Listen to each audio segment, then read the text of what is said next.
the proper episode 1 of the Moshville Times podcast. We're kicking off with a look back over the interviews that we did over Mental Health Awareness Week here in the UK. The focus was on movement.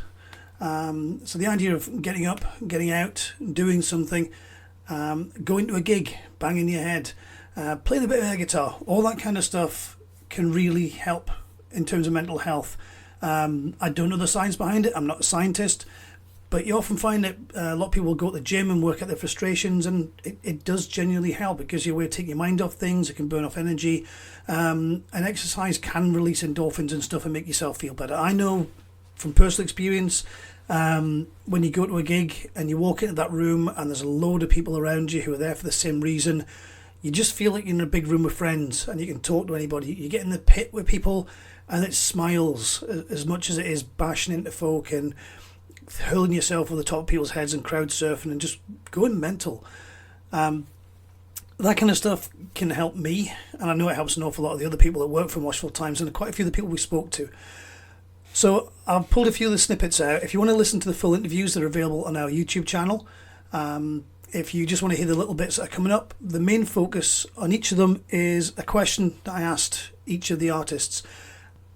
What advice would you give to anyone who feels that they need help, or indeed to anyone who thinks they know somebody who might need help? The answers were kind of similar in some cases and nicely different in others, but I'll let you listen to each one of them in turn. First one we've got coming up is from the band Deadset. They are based in Hull, which is statistically one of the worst places in the UK in terms of addiction, alcohol addiction, drug addiction and so on. It's a bad thing in Hull, and I mean nothing bad to Hull by saying that. It's something that I know the band themselves are aware of, as are many people from the area. They've been through their battles, they've hopefully overcome them, and they've recovered, and they know from experience what they're singing about and what they're talking about. So here's a brief answer to that question from the folks in Deadset. Find balance and stay honest. Yeah. If you navigate yourself with honesty, then you know when you're going too far, I think. It's taking account as well, knowing when it's being honest with yourself as well, knowing when the problem's got too far and you need to reach out for extra help from other people around you. Like sometimes if the problem's got that bad, you can't just take all that burden on your shoulders and fix it yourself. You're into definitely. You need someone to drag you out the mud. Yeah, for me, like, therapy is a godsend, and like recommending people to go to that. Like, I always recommend people go to therapy, whether it's even to try, like, even if it's just to fucking get something off your chest for a little while. It is really important just to have someone there that you can speak to, that isn't going to be judgmental or, isn't going to judge you for your problems or anything. And it's nice to have that safe space, even if it's just once a week, that you can go speak to someone about stuff like that. And that's really good for clearing up your head. And I think taking the first step into it is fucking so hard. But once you're there, once you do your first session, that's when it eases off and you start to get used to it and it becomes easy. But taking that first step is like a really difficult thing to do. Like, you just got to fucking go for it, though. Yeah. After the band there for their honesty and the fact that they've obviously been through this, so they're speaking from first-hand experience. If you are looking for help in the UK in particular, and therapy may be a route there are private options, and also you have the avenue of our NHS, which we know is bursting at the seams, but it is there. Make an appointment with your GP, and they'll be able to signpost you to the correct place and the correct kind of therapy as well. We also spoke to Luke Johnson, who is one of the main songwriters and the drummer for the band Lowlives. The question I asked him was a little bit different, on the theme of movement. I wanted to know, did he find that drumming itself and just banging those skins was actually quite therapeutic? Did that help him feel more in control, or did it help him to wind down a bit? Or did he actually have anything else that he actually found helped him in terms of mental health? I mean, yeah, so like drumming, like I've always like the way that I play drums is definitely very aggressive. I actually work for a drum company now, and the internal joke is that I have no finesse which is kind of true when I play drums, right? Like, and so I think like subconsciously that is an outlet. You know, I've got them set up behind me here so I can like hop on at any time. You know, like I got my own little kind of studio quiet room here in the garage, and so you know it definitely is an outlet, both creatively and energetically.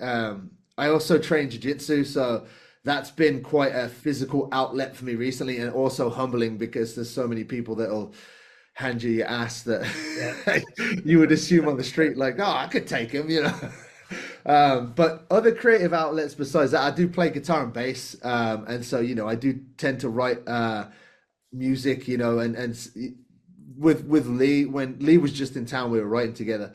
And it's great when he gets together and comes into town because, you know, we just wrote another 4 songs and there's some kind of like release. Like, I feel like I can notice the difference in myself as a person in my day to day when I haven't created or had a creative outlet for a long time versus when I've just had a creative outlet. Even my wife has noted it. She'll notice that I'm like more uplifted, you know, and it's kind of, I wish I could incorporate it more into my life. Like I have 3 kids and a full-time job and this band, right? And so it's pretty chaotic life, right?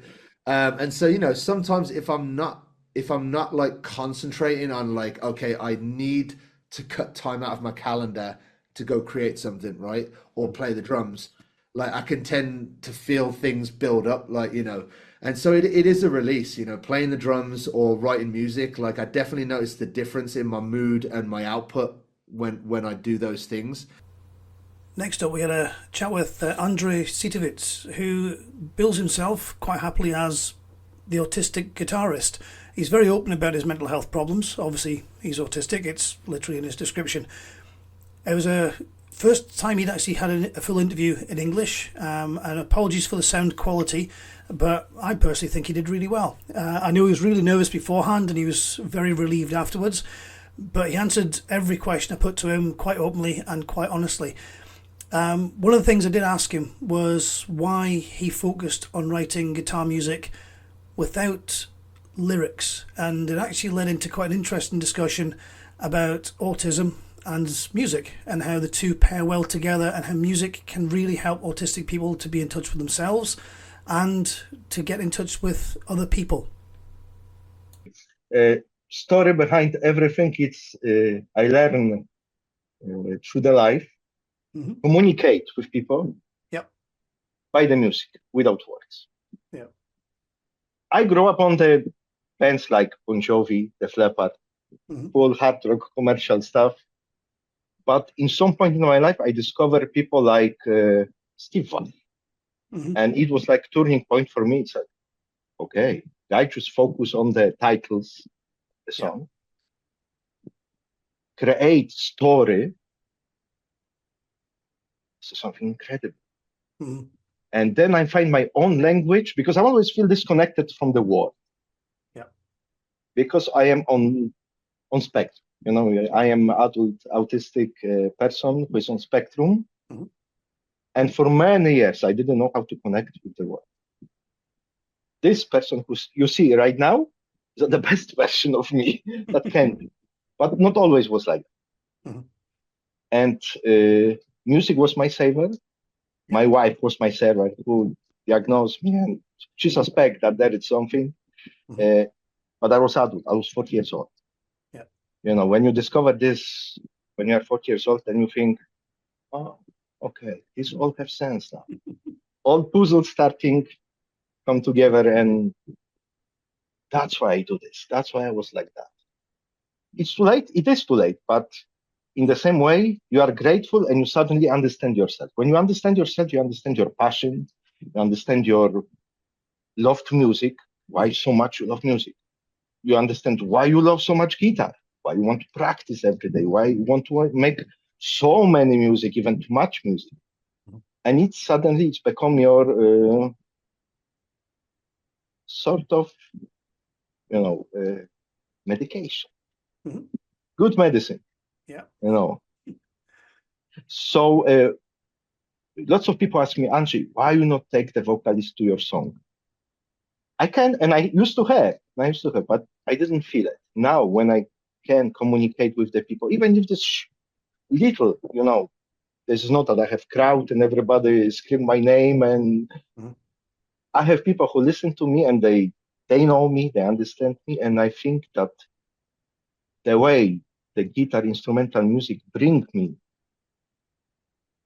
to where I am now, that was my goal all my life.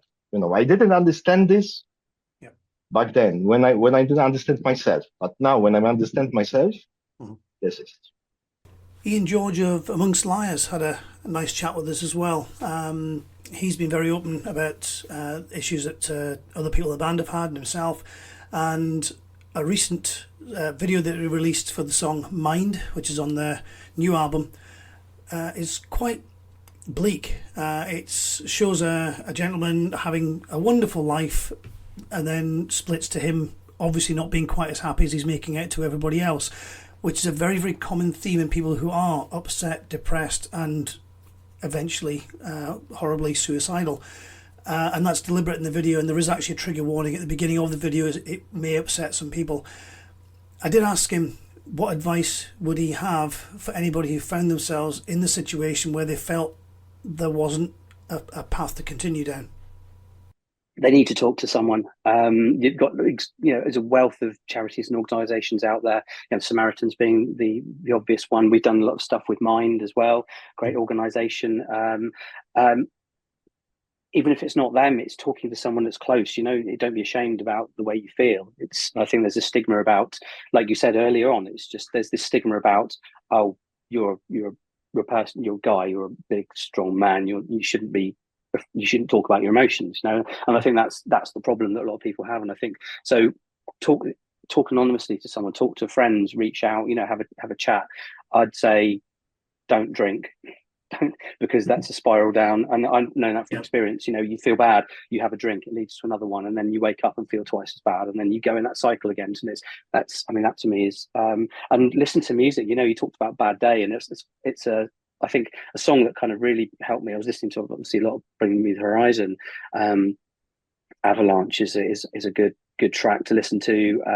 And then they did one called with Sigrid. It's quite poppy, but it's called Bad Life. Lyrics is like it's not a bad life, just a bad day. Just a bad day, not a bad life. Yeah. That resonates with me. I listen to that song every time and think, there is get inspiration from someone else going through something and writing about it and encouraging you. So I think music is a massive healer, and there's lots of stuff, and there's lots of support out there. There's lots of things, but don't be inward. I think I'd say just do as much as you can. I'm finding the gym really helpful. I'm going to and listening to loud music, loud heavy music, and getting that blood pumping and trying to help me kind of get better. So I think that's a really key thing as well. And just talking. I think you've got to talk, you've got to open up, and you've got to share your experiences, because it's likely and odds on, if you go to a gig, for example, I guarantee that at least probably, I'm just being generic, but I think over 50% of the people in that audience would have gone through something fairly similar, or will go through something similar in their lives. So you're not alone. But you just need to, I suppose you need to meet people and make those connections and just talk to people. Some good advice from Ian there. Next up, we had a chat to Jaret Reddick, who's got a bunch more of really good advice. Jaret's always been open about his anxiety, his depression, which he's been suffering since his early 40s, and you can hear a lot more detail about that in the original interview.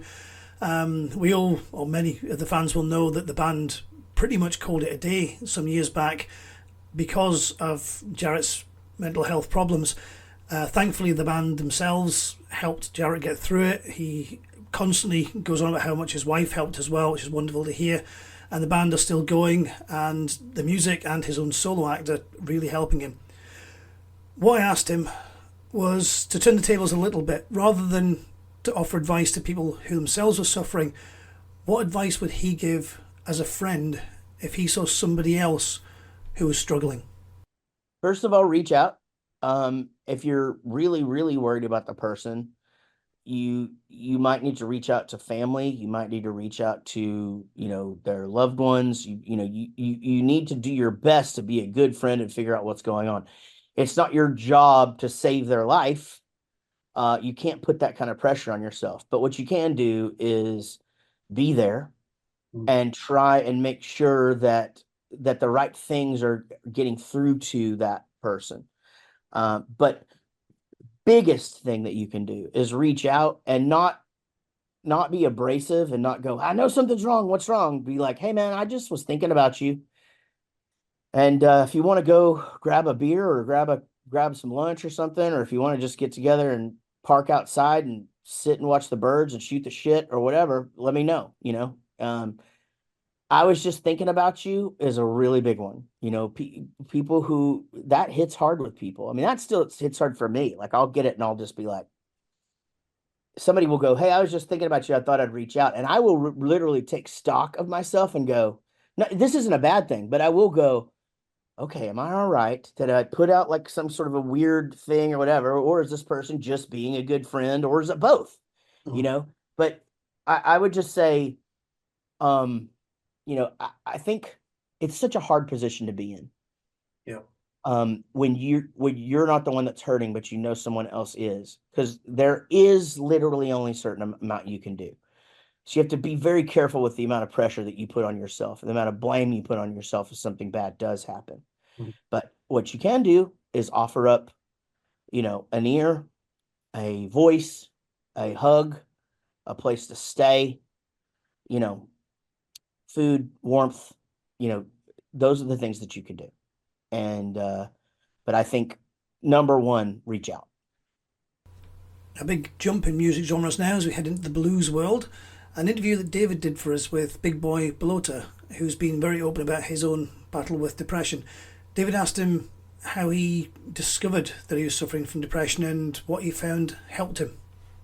I think there was a lot of discovery at one point when I had this, I don't know, I was probably about 12 years now, something like that. I had a proper full-on breakdown, kind of wrapped up with a midlife crisis, all the whole thing, and it was a whole journey of discovery. I always thought I was a sort of pretty happy-go-lucky kind of chap, but I actually realised I was, had depression, and I suffered from it a lot. And I look back on parts of my life and thought, oh yeah, that makes sense now. It's kind of like, once I went to see the doctor and he was like, yeah, you need to do this, and try some medication and things like that.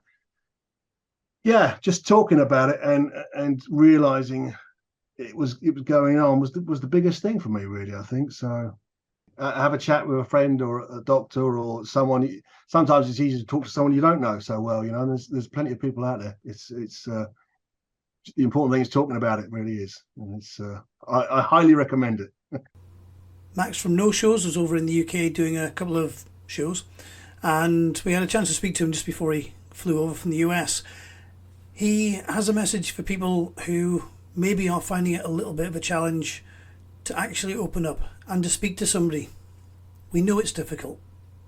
It takes strength to ask for help. It's not, it doesn't make you weak to ask for help. It shows strength and courage to ask for help and be honest about how you're feeling. And I think that's what I would say to people struggling. Don't be afraid to do that. And you're not alone. And so many people, even though they might not show it on the surface, struggle with the same thing, and so don't be afraid to share how you feel.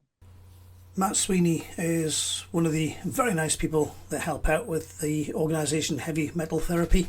You may come across them at festivals, gigs and so forth. Bloodstock, for instance, had them working at the welfare tent last year, and I know they've been popping up with some merch and stuff elsewhere. They're basically there to help and to listen to people and run another website which can help you find somebody to talk to and so on. Matt gave us some really good advice about a website that he found useful when he was struggling, and it also highlights the fact that although we often say you need to talk about it, often that's a really difficult thing to do. Hopefully the advice he's got for you might make life a little easier if you find yourself in that position. I think it's even with the benefit of me, and because I'm not a professional in any way at all, I just sort of slipped into this, and I've now got friends through heavy metal therapy and that, where I've had the benefit of speaking to professionals, is there are more than one way of reaching out and asking for help, and I think a lot of people assume that it's, oh, you need to go and talk to someone. It's not this. I think now with the benefit of the internet, we don't have to do that anymore if that's not the way you want to do it. Because I know, particularly when I was struggling, talking was the last thing I could have done, never mind want to do. And I think there's a resource I really, really champion and love. It's called the Hub of Hope. And if you go on that and type in your postcode, it'll tell you everything that's in your area that you can access for help.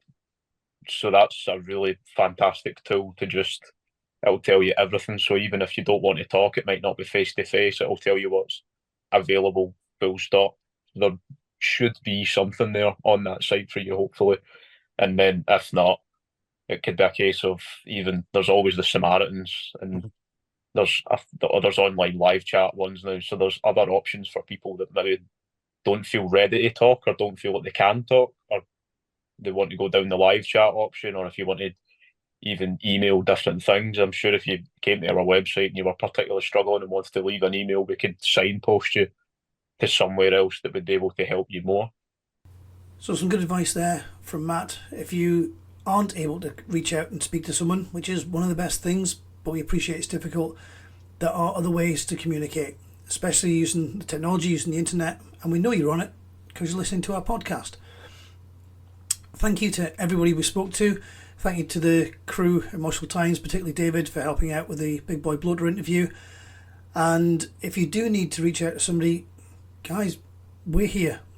We've got a contact us button on our website, and yes, it's designed for music news and stuff, but if you think you want to talk to us, click the button, send us a quick message. No pressure. More than happy to chat to anybody who feels they just maybe need to talk to somebody, or if you want to get involved with the website because you think it might help you have something to do, jump in. Absolutely no bother whatsoever. With that though, we'll leave you, and we'll hopefully get to some more music-y chat in upcoming podcast episodes. And as we leave you, do remember, rock hard, mosh harder, but look out for each other. This episode is copyright the Moshville Times, introductory music by Elliot Alderman Broom, and any music used throughout the episode is copyright to the original performers and creators.